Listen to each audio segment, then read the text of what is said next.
They are mysterious stories that have captured the imaginations of UFO believers and sparked covert government investigations.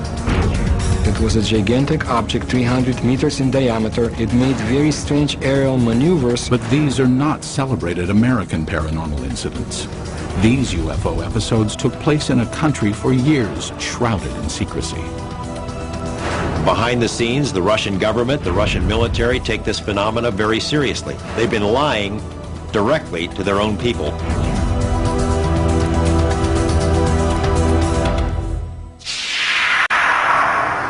May 2002.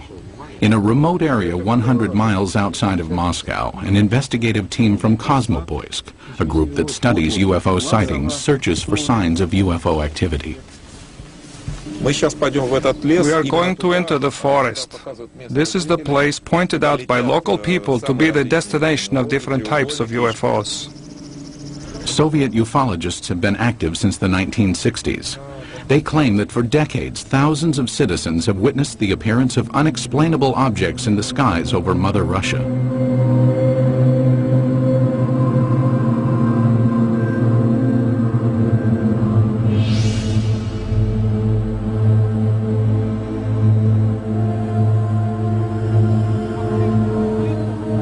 Today, ufologists in Russia work in the open and report their findings freely.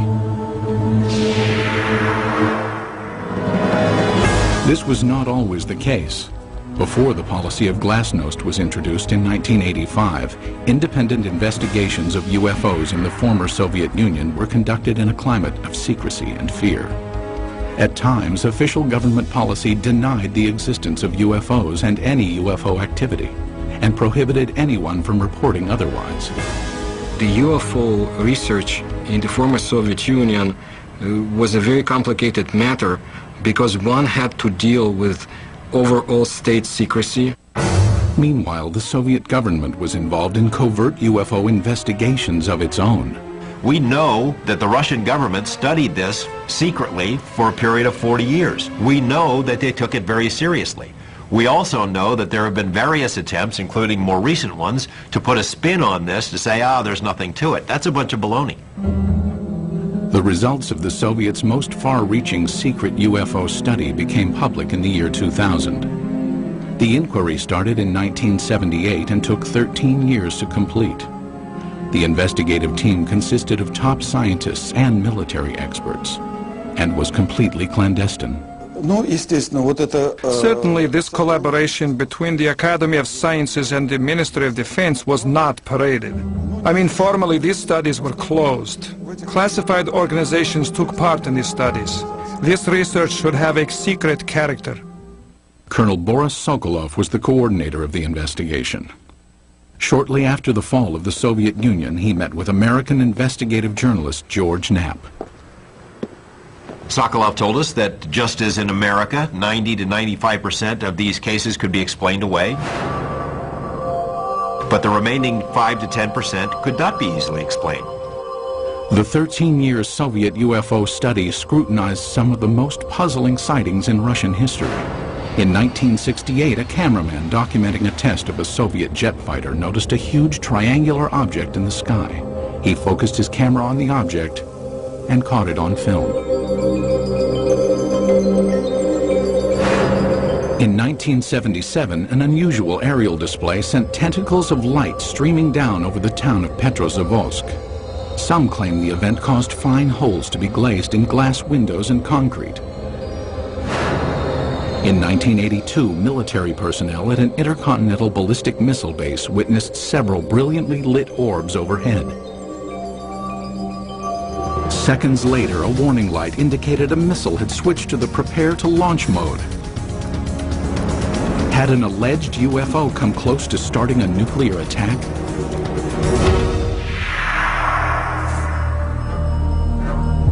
UFO sightings over Russia are not limited to the recent past. Reports of peculiar-looking airborne objects date back centuries. However, no formal investigations were undertaken until the early 20th century, when an event of epic proportions demanded analysis. Tunguska, July 30th, 1908. In a remote area of Siberia, the morning calm was rocked by an explosion.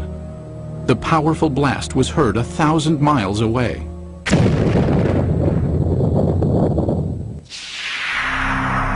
There was an enormous firewall blast, something on the order of 15 megatons of equivalent energy, which is roughly 1,000 times that of the Hiroshima blast at the end of the Second World War. This was an extraordinary event. Because of the remoteness of the Tunguska region, it was almost 20 years before any government researchers visited the site.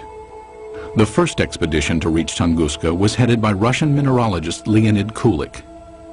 When the initial expedition got to the Tunguska area in 1927, the natives were reluctant to show the scientists into the region because they thought the god Agdi had devastated the area because of the wickedness that was going on, and he had destroyed the trees, killed the animals.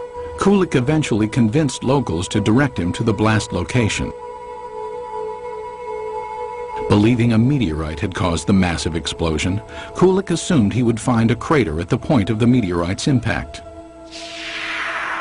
To his surprise, there was none.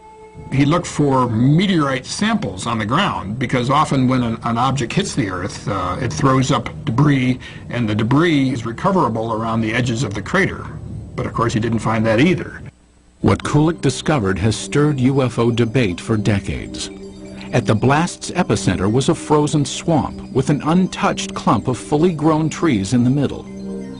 Circled around the grove, 10 million dead trees lay in a symmetrical ring, seemingly mowed down by a cosmic scythe. So here we have an enormous blast site with no crater, no fragments or meteorites around the rim of the crater, and this radial pattern of burnt trees knocked down for some 20 miles in all directions. In the years that followed, others traveled to Tunguska to study the unusual occurrence. There might have been fruits obtained by labors of another expedition sent by the head of the Soviet secret police in the late 1940s. But all we know is that such expedition existed. We do not know what has happened to the items and the information it collected. Further baffling ufologists were reports of radiation damage in the Tunguska blast region. There were also some reports of mutations taking place in plant life, and even some humans apparently suffered some gene damage.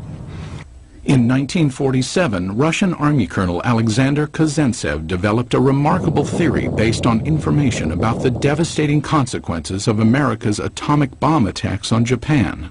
He was listening to the report about the nuclear bombardment. The announcer gave a very long and very detailed description of how and in which direction trees, houses had fallen, and so on, how everything was hit. He realized that what had happened in Hiroshima, exactly the same happened at Tunguska, only nearly half a century ago.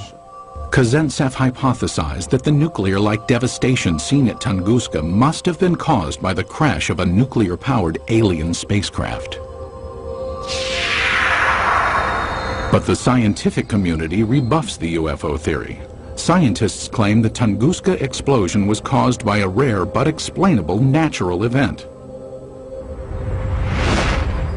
They believe an asteroid dropped to just 3 miles above the Earth's surface and then exploded. As the object came in, it was being decelerated and squeezed by atmospheric forces. It blew up with the force of a hydrogen bomb. The shock wave smashed down the forest, knocking trees away from the blast and resulting in a pattern away from ground zero. But how would an asteroid explosion explain the reports of radiation damage in the Tunguska area? Scientists say it can be attributed to the sheer magnitude of the explosion. As we mentioned before, the blast itself was 1,000 times greater than the Hiroshima blast at the end of World War II. The blast would have generated a series of very high-speed charged particles that would have been the cause of some of the mutations in the gene structures of plants and animals. But to this day, scientific explanations do not satisfy many ufologists. I have been several times to the place where the Tunguska body fell. I intentionally call it body, not meteorite. I mean, the catastrophe of an asteroid, of a comet, or of any other natural body cannot lead to such consequences. A number of expeditions found things that they couldn't explain. There were some people who were saying that the evidence suggested this was some kind of an alien spaceship. That was the kind of magical explanation you use when you don't have enough real science to understand the physics and the astronomy involved. Throughout the rest of the 20th century, magical explanations of unidentified flying objects over Russian skies would continue. And in one instance would help expose a top-secret Soviet military project.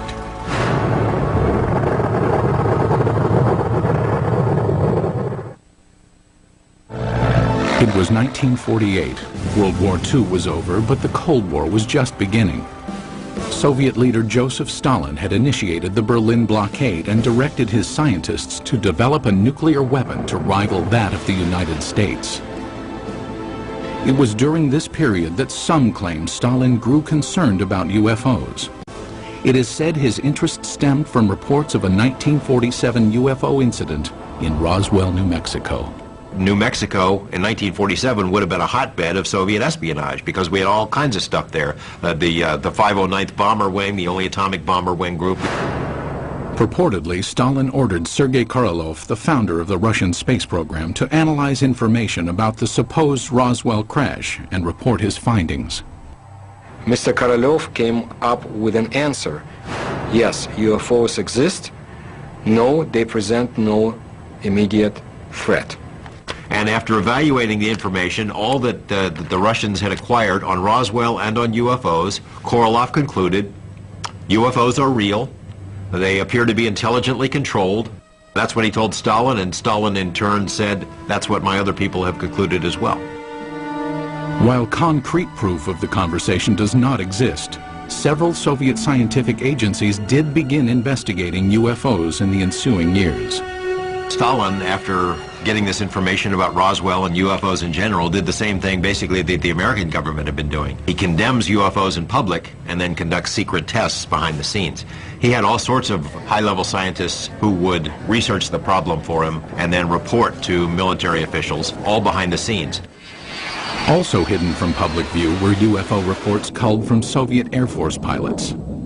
Between the mid-1950s and mid-1960s, pilots reported approximately 15,000 UFO sightings. It is very difficult to find a pilot who has been flying for many years and has never seen a UFO. Most of these sightings can be easily explained.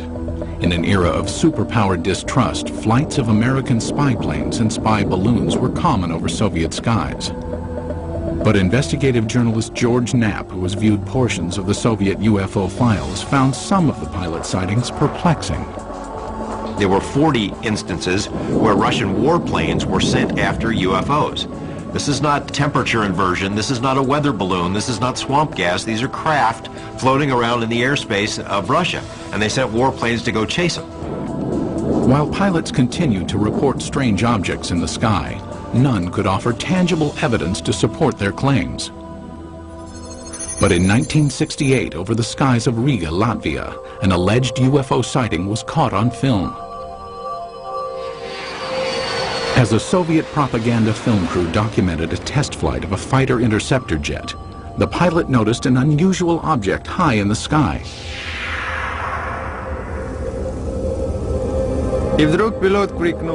And suddenly the pilot shouted, "Look, film it!" We looked and saw a triangle at a tremendous height. Fighter planes scrambled to investigate, but the object quickly disappeared behind a cloud and was never seen again. It was later estimated that the craft was hovering approximately 7 miles above the ground. The film was sent to the Kremlin, where it remained locked from public view for years. They really took it seriously. I say seriously because the film was taken away. It was declared completely secret. Outsiders have only recently seen the confiscated film. While some maintain the film is conclusive evidence of a UFO, Skeptics argue the vehicle was most likely a French-made high-altitude research balloon. As secrecy enveloped all government discussions of UFO issues, an underground army of Soviet ufologists began to form in the USSR. They kept their studies concealed. The Russians who studied UFOs in this period report that they had a very serious feeling of threat from the Soviet government, that they were doing something which the Soviet government disapproved of. The leader of civilian UFO research was Felix Ziegel, the man considered the father of Soviet ufology. Felix Ziegel was a Soviet scientist. He was a doctor of mathematics and astronomy at the Moscow Aviation Institute. He made it his job to find out why are the strange objects or in the skies of his country. Ziegel challenged the Soviet system by conducting paranormal lectures, organizing independent UFO investigations, and urging Soviet citizens to report any and all sightings. His efforts were not without risk. We cannot say, of course, that people would be put in jail for it, but still Ziegel suffered. He was harassed both in his place of work, at the Institute of Aviation, and he was harassed by the state government authorities. Ziegel and his investigators spread information about UFO sightings through an underground press network. Samizdat, private publications used to disseminate information, were strictly forbidden by the Kremlin. In his time, brochures were printed in a samizdat way. They were collections of observations and letters, typed in 5 to 10 copies. All materials were typed with the use of carbon paper.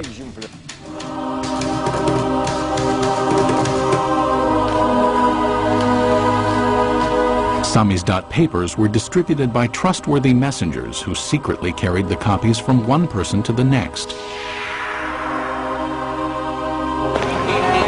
UFO information circulated in this covert manner until 1967, when suddenly it seemed as if ufologists were given a reprieve from government censure. Today, it appears this respite was a smokescreen, part of an intricate government deception.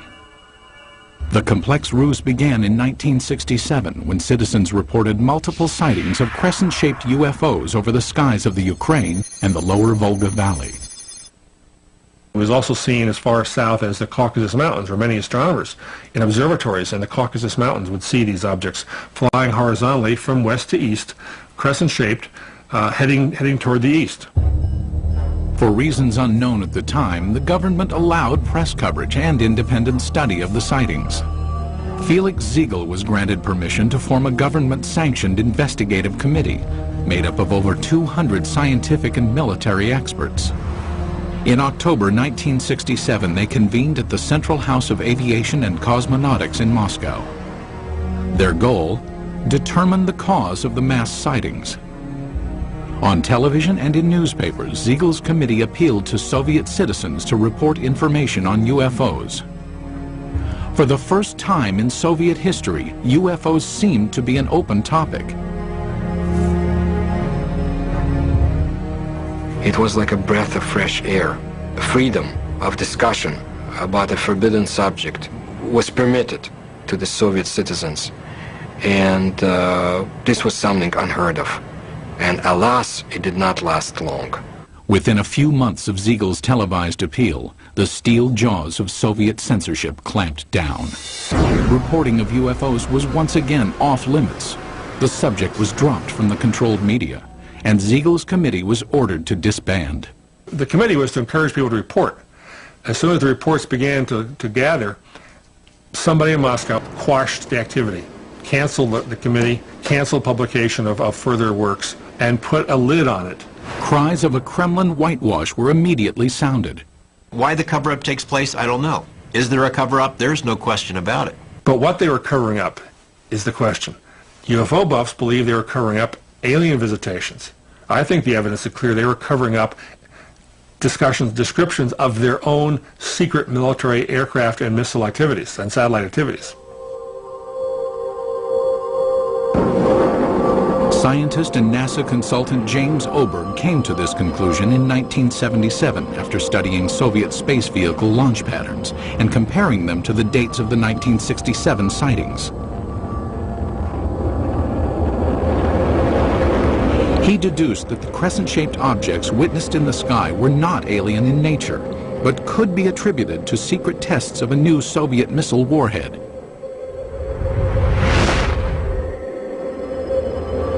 People in the area saw the rockets, especially at night, saw the streamers, the contrails in the sky, even heard the rockets. They were told by the government that there was nothing there, that it was not anything ours. It became a UFO phenomena. Later dubbed by the Pentagon as a fractional orbital bombardment system, the Soviets had good reason to keep the tests secret. It was designed to sneak under our radar as a first strike weapon. It was one of these scary things that you only build it if you mean to make a sneak attack. It was also illegal to have such a weapon because in 1967, the U.S. and Russia and other countries signed a treaty forbidding the placing of nuclear weapons into orbit. But why, after crushing public dissemination of UFO information for years, did the government briefly loosen its restrictions in 1967? It appears now to have been a deliberate ploy to fool its citizens and the international community about the true nature of the sightings. The Soviet government did not want the public to understand what was going on. They didn't want the Americans to know, for example, what was going on. It was a useful camouflage. It diverted people's attention. Because it was a UFO, Western journalists would laugh rather than investigate it. The cover-up by the Soviet government is in letting people think they're flying saucers. The strategy backfired when the extensive UFO data collected by Felix Ziegel's committee was published in magazines. The Soviet government realized what these reports really were. They're military secrets. Not described accurately, but accurately enough to be of use to the CIA if they ever caught on. The government said, "Oh my gosh," and other things in Russian, and said no more UFO reports get published in the Soviet Union. For 10 years, public discussion of UFOs was effectively brought to a halt. But that would change in 1977 with the appearance of a strange-looking object over Soviet skies, witnessed by thousands of astonished citizens. September 20th, 1977. As dawn approached in the small Russian port city of Petrozavodsk, a spectacular aerial display lit up the skies. The incident would become one of the most studied UFO sightings in Soviet history. The phenomenon of Petrozavodsk is one of the greatest abnormal phenomena on the territory of our country. At approximately 4 o'clock in the morning, civilians and military personnel reported seeing huge star-like apparitions shooting in the sky. As it flew up in the sky, appeared to come over the city and then head off toward the horizon. People who were out in the streets of the town saw this blazing jellyfish, streaming tentacles down from the saucer-shaped bright core. The impressive display lasted approximately 10 minutes.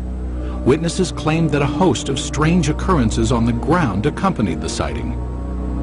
They reported all sorts of phenomena. They smelled ozone, computers were crashing, drivers lost control of their vehicles and went into ditches.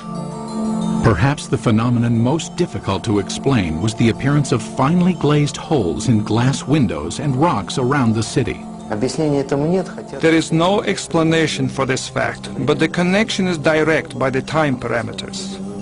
There had been no holes before the event, and then they appeared.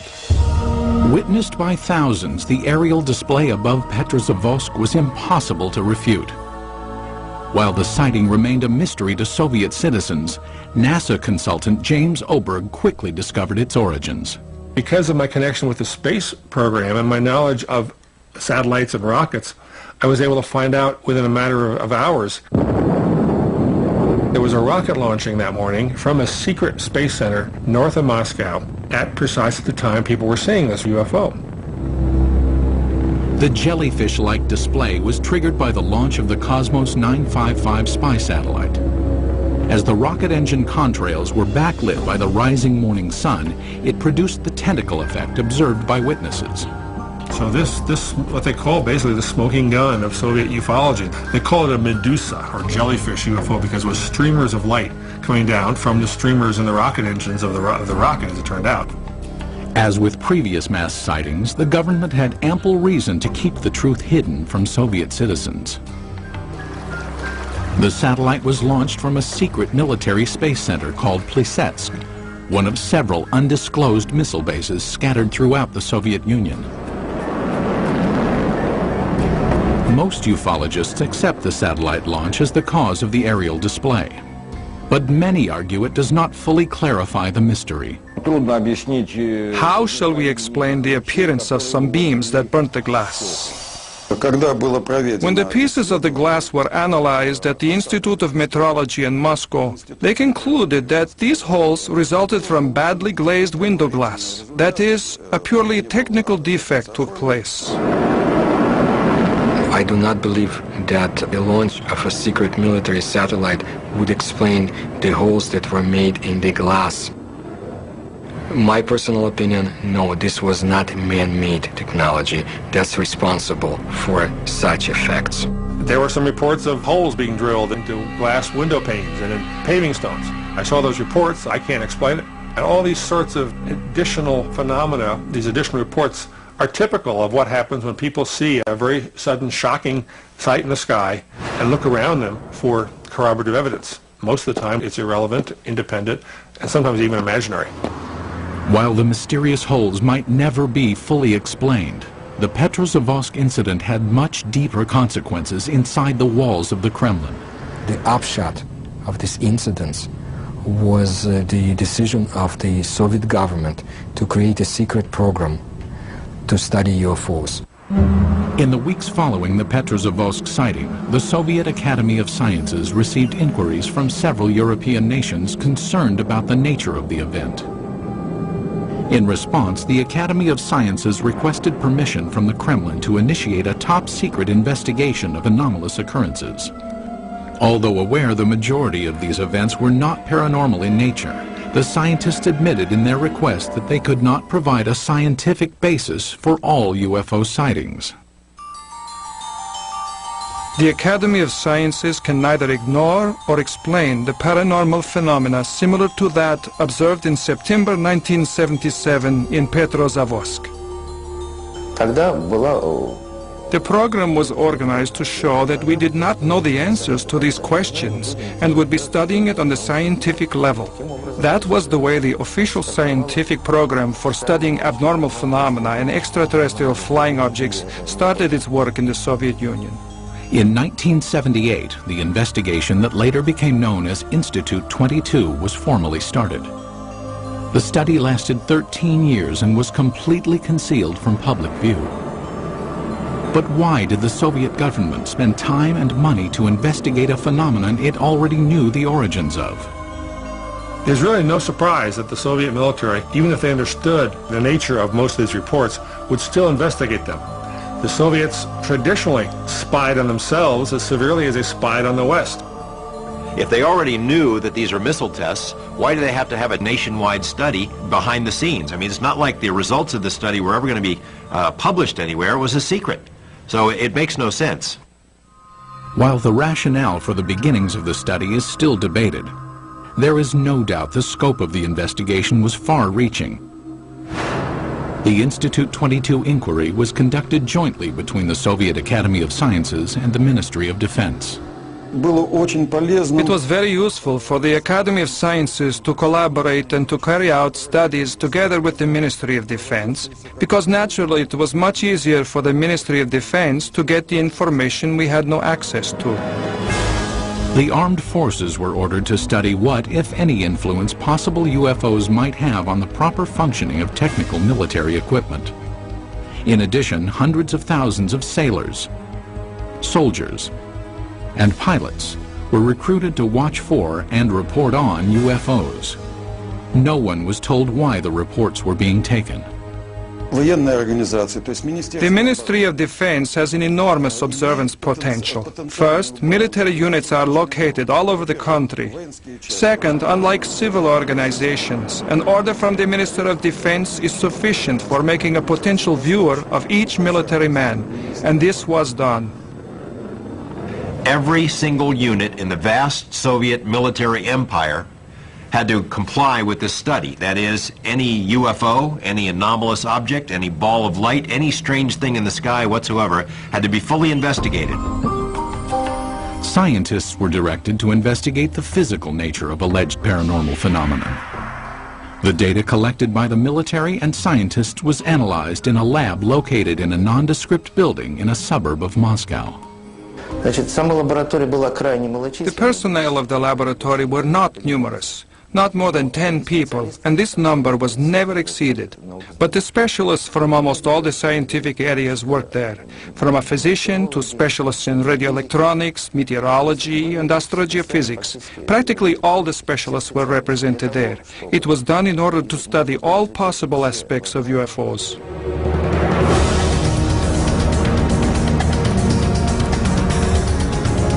Six years into the study, Institute 22 would be called on to scrutinize an incident of global consequence, when a suspected UFO incident placed the world on the brink of nuclear war.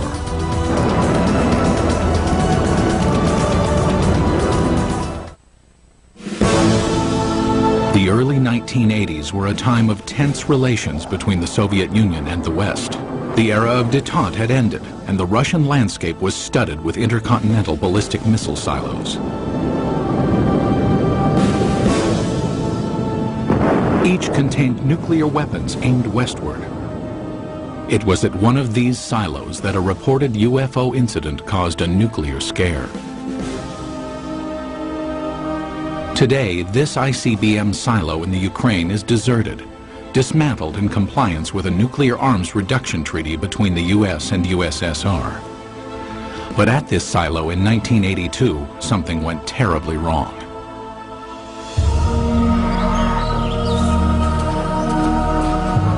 It started at approximately 6 p.m. when soldiers and villagers in the nearby town of Bielo-Korovichi witnessed a strange object in the dusk sky. A military officer at the time described what he saw. I was riding a motorcycle not far from here. I saw a large object in the air. It had a perfect geometric shape. At the same moment inside the silo, an emergency warning light indicated that a nuclear missile had switched to launch mode. The most telling testimony comes from the communications officer who said that somehow something entered the correct code. But Moscow had not ordered a launch, nor had any personnel in the bunker touched the control panel. For 15 agonizing seconds, technicians frantically scrambled to stop the launch. Then, without explanation, the launch sequence was aborted. They were ready for launch. The UFO, poof, goes away. Poof, the command control module goes back to normal. Had a UFO somehow interfered with the launch controls of a nuclear missile? A team of investigators from Institute 22, the secret state-sponsored UFO research team, was immediately ordered to the missile base. They established within a very short period, literally half a day, that a military training exercise took place at a nearby aerial ground. Investigators learned that the sighting occurred at the same time and in the same area where the military was testing flares. Dropped out of planes, the flares provided 5 to 7 minutes of illumination. That explained the strange display in the sky. But why did the nuclear launch sequence activate? The fact that the emergency situation coincided with the effects which took place is certainly a remarkable coincidence, but it is still a coincidence. The ICBM control equipment was systematically taken apart and rebuilt, but no defects were found. It's not just an electrical malfunction. Something entered the correct launch codes. That just doesn't happen every day. We hear from our government UFOs are not a matter of national security. The Russian government has been telling its people the same thing. They're trying to confuse us. This incident is clear evidence, if ever there was, that UFOs do carry national security implications. After examining the ICBM episode, the investigative team of Institute 22 continued to scrutinize various sightings around the country. Some who reported UFOs had a much closer view than those on Earth. Cosmonauts. The first man in space, Yuri Gagarin, is quoted in the Thread 3 documents as saying, "I can tell you that UFOs are real, and if you allow me, I'll tell you a lot more." The second man in space, cosmonaut Titov, said that there were 7 UFOs dancing around his space capsule during his brief flight into space. However, even to this day, most cosmonauts are reluctant to speak about any unusual phenomenon they witnessed in space. There's a ridicule factor, there's a laughter curtain, there are career consequences from reporting a UFO and taking it seriously. But in this rare interview obtained by the History Channel, 2 cosmonauts spoke of unusual objects they encountered in space. Many cosmonauts have seen phenomena which are far beyond the experiences of Earthmen. For 10 years, I never spoke of such things. Former Commander Vladimir Kovalyonik of the Salyut 6 space station revealed that on May 5, 1981, he observed an unrecognizable illuminated entity outside the porthole of his craft. The object had an elliptical shape and flew with us. It only flew straight, but then a kind of explosion happened. It produced a golden light, very beautiful to watch. A second explosion followed, and 2 spheres appeared. As we entered the darkness of Earth's shadow, I could no longer see them.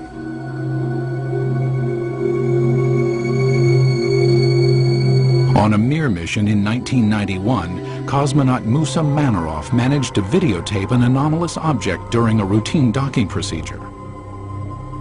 I was looking out the biggest window. It was directly in front of me.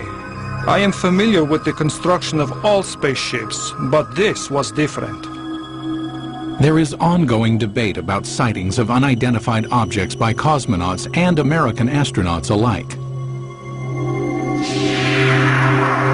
Skeptics insist there is enough debris left in orbit to constitute a plethora of unusual sightings.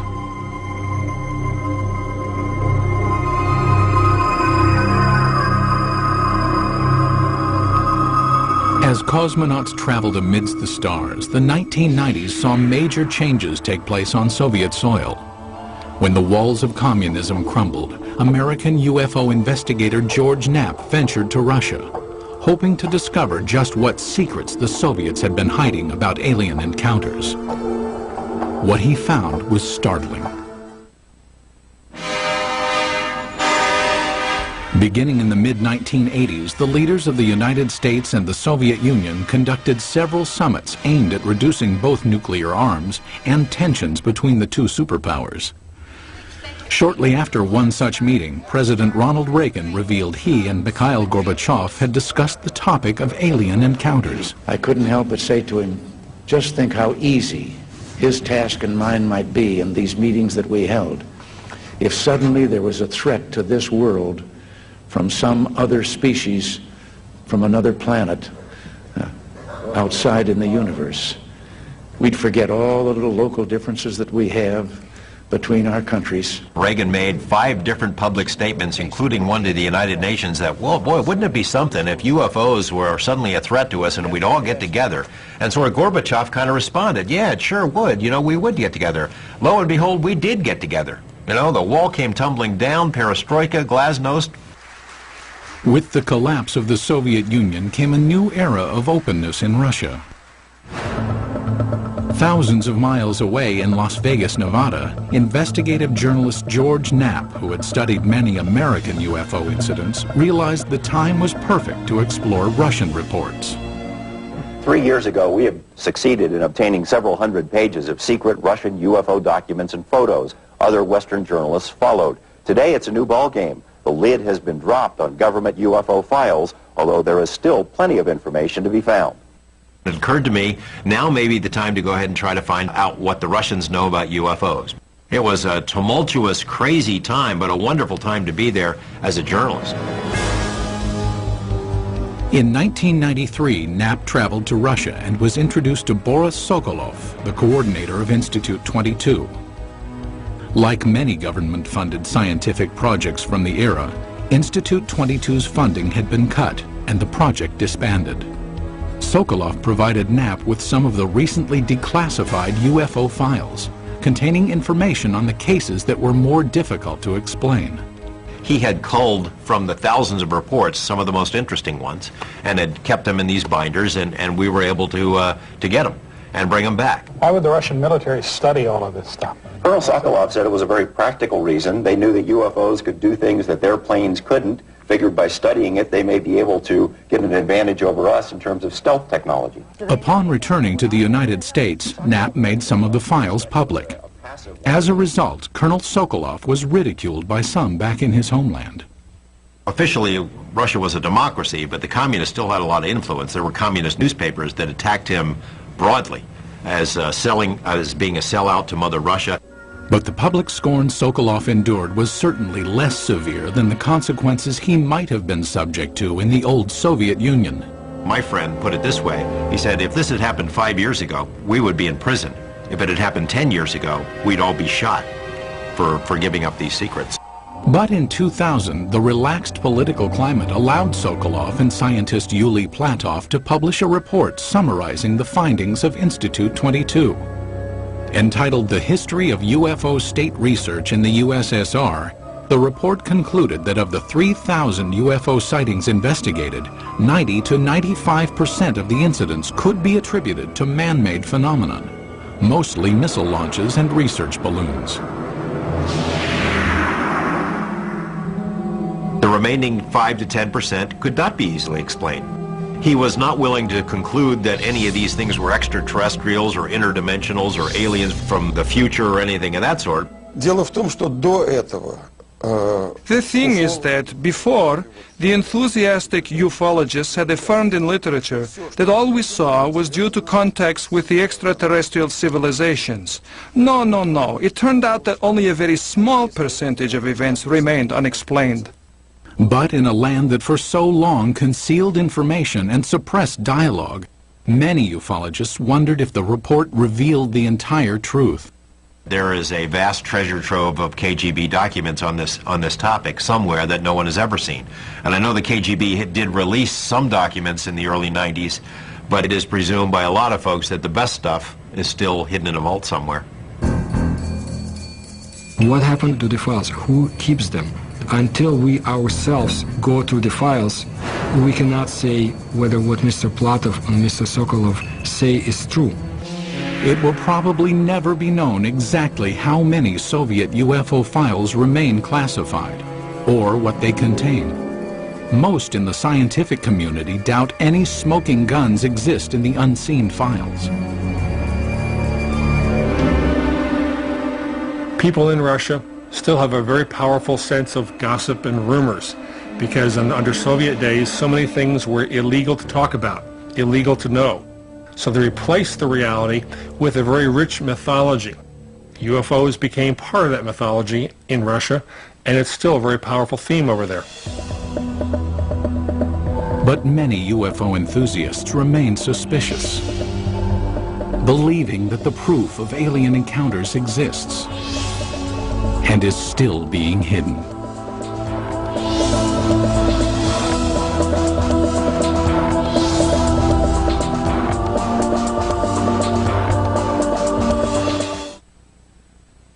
Looks like your everyday move for this team of mega movers. That is, until a massive hurricane threatens to foil the whole plan. Can this sacred structure withstand the forces of nature? It's not going to be a cakewalk. It's a race against time on Mega Movers. America Moves, tomorrow at 10 on the History Channel.